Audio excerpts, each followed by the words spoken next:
Welcome, everybody. College football week 5 is in the books, which means it's time to look forward to college football week 6. I'm Joe with the Game House, and today we'll be going over college football week 6 news and notes.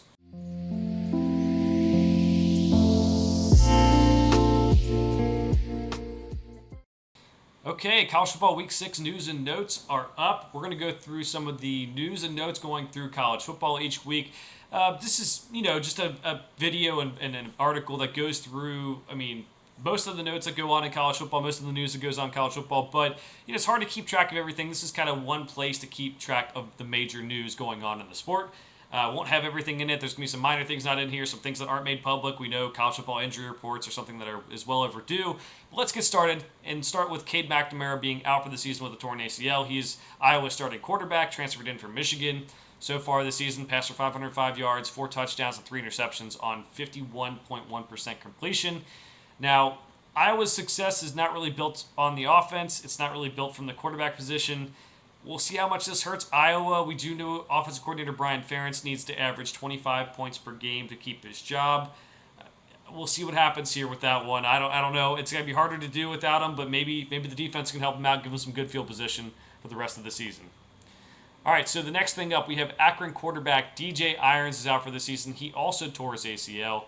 Passed for 722 yards, 3 touchdowns, 3 interceptions on 66.2% completion. It's been a tough road for Akron. He's a very solid quarterback, especially for the MAC, so that'll be tough for them to overcome. Riley Leonard, Duke's quarterback, has suffered a high ankle sprain. Against Notre Dame, he suffered the injury that was this past week. Expected to miss a couple of weeks, according to ESPN's Pete Thamel.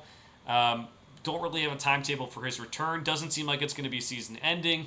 It's a shame. Riley Leonard has played really, really well this season and has really built up this NFL draft stock, maybe moving up potentially a lot of people's boards into the first round. That kind of maybe takes a hit now. Some of these other guys get a chance to play and prove their worth and prove their stock, and he has to sit on the bench for a while.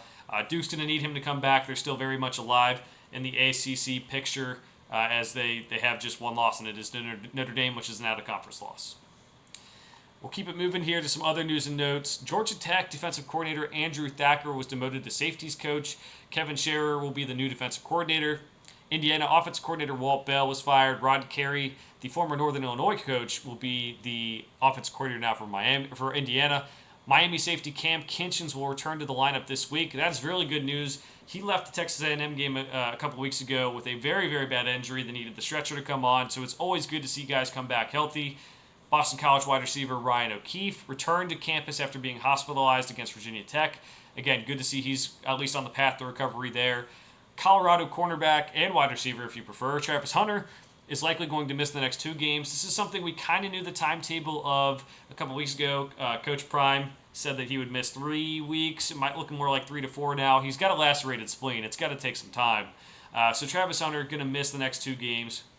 And then athletes will only be able to enter the transfer portal for 45 days moving forward. The NCAA is limiting the transfer portal window for all sports, and each sport will have its own specific dates you can enter the window.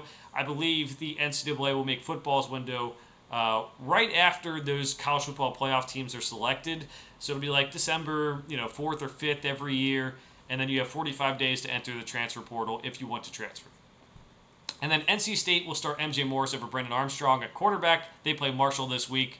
So they're trying to make a change to get the offense flowing again. Brennan Armstrong had a very good 2021 season at Virginia, then struggled last year, and then this year hasn't really gone as planned as NC State starter. He's kind of a dual threat guy, can run and pass. But they're going to go with MJ Morris. We'll see how he does against Marshall. I think NC State is one of the few teams that has not beaten a spread this year. So they're looking for more offensive firepower there. Let me know if there's any news or notes you're watching here in College Football Week 6 down in the comments below. For now, thanks for watching. We'll see you guys next time.